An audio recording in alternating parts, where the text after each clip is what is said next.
Welcome to Art Insider. I'm Peter Nagy. In the past 10 years, we've witnessed revolutions, both in the world of telecommunications and the world of photography. Today, we all walk around with cameras all the time, and in a matter of minutes can send pictures all over the world for no cost at all. But where does this leave the professional photographers? Those who have studied their craft and honed their skills in order to make images for a living.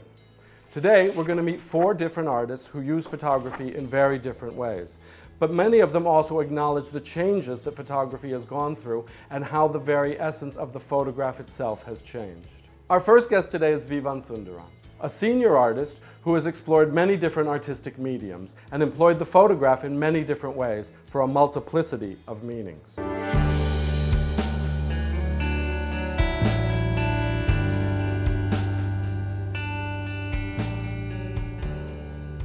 You were certainly, in the context of India, one of the first artists who wasn't trained as a photographer to start using photography as a medium. Yeah. How did that come about? Well, if I use the word archive, and I in fact titled the show called The Shergill Archive, referred to looking at my cupboard and the family album and found that Amrita Shergill's father, Umrao Singh Shergill, took photographs of the family, which from the late 19th century, once the camera became freer, everybody took pictures of their family, and the family album became a repository of information.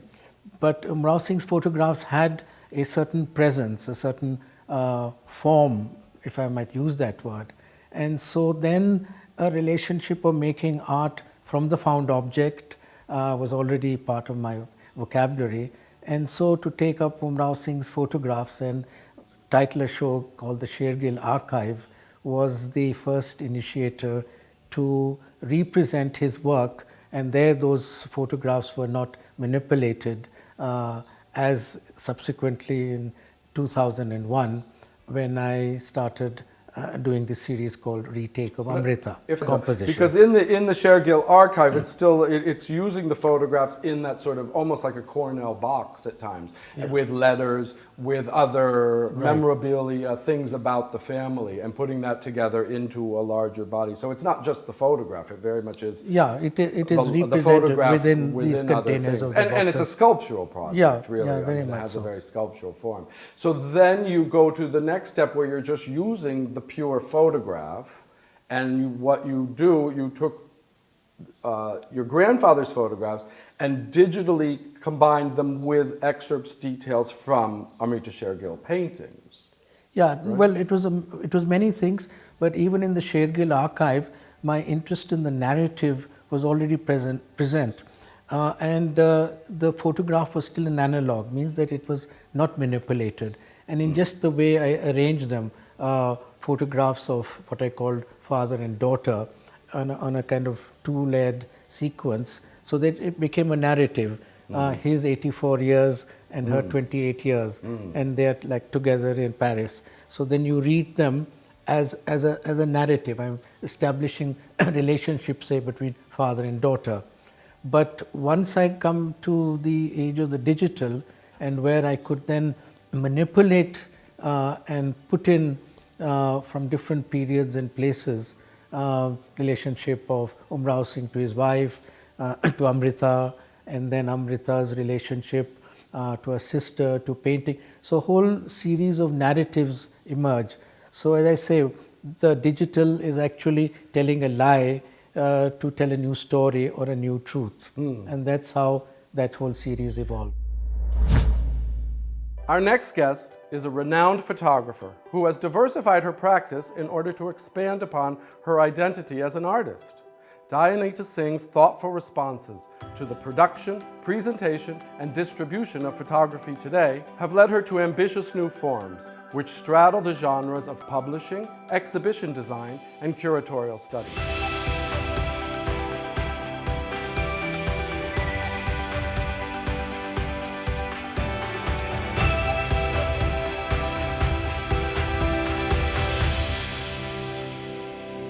Why did you go from the single picture, the single image hanging on the gallery wall into this larger, more complicated system? You know, I came to photography through the book. right when I made the Zakir book, I made photos to make a book. I didn't have the idea of exhibition of photographs, and it didn't exist in India, at least in the mid-80s, the idea that you would just exhibit photographs. I didn't know it. For me, you made photos to make a book.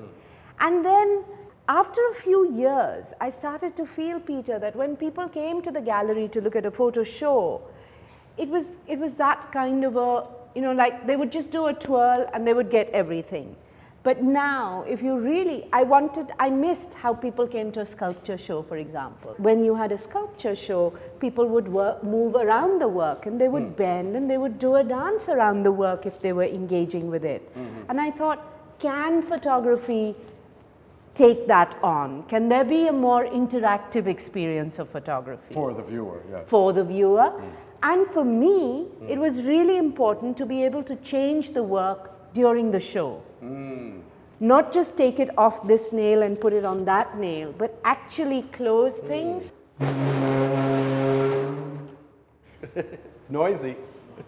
I love that. You love that? I like that. I'd like to see them on like perfect little like high-tech casters, so they just go. No.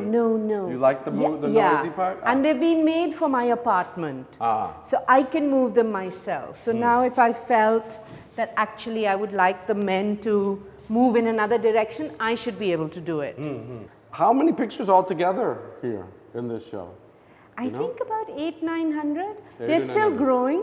You're still bringing more in. I'm bringing more in. See, something that you would never, that the structure doesn't allow a gallery or a museum to do, no? You do a show, and that's the show. Well, because it's a bookkeeping nightmare. Exactly. So at the Hayward Gallery, to keep track of it all. When I said, okay, actually in the Museum of Furniture, I'm starting to see a museum of vitrines. And they said, you can't just add another museum.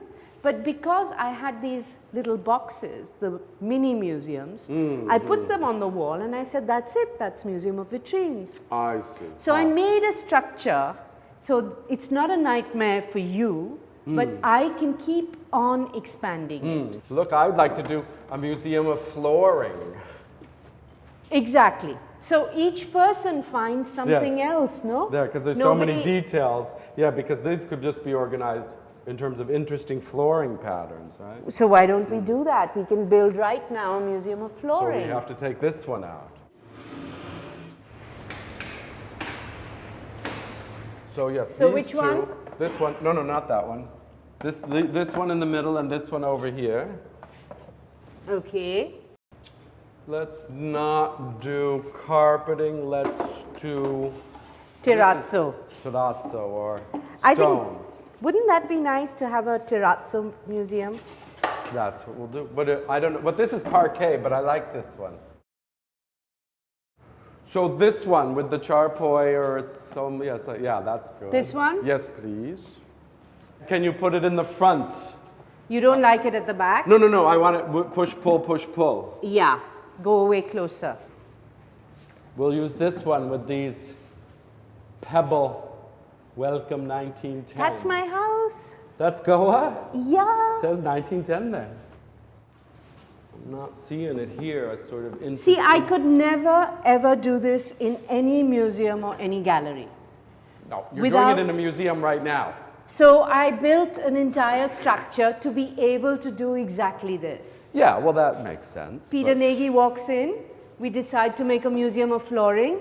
We make the museum, we put a label, we make a little catalog, it's done. I never liked the single image. I always wanted to put my book at the back of the frame. But everyone said a book is a book, an exhibition is an exhibition.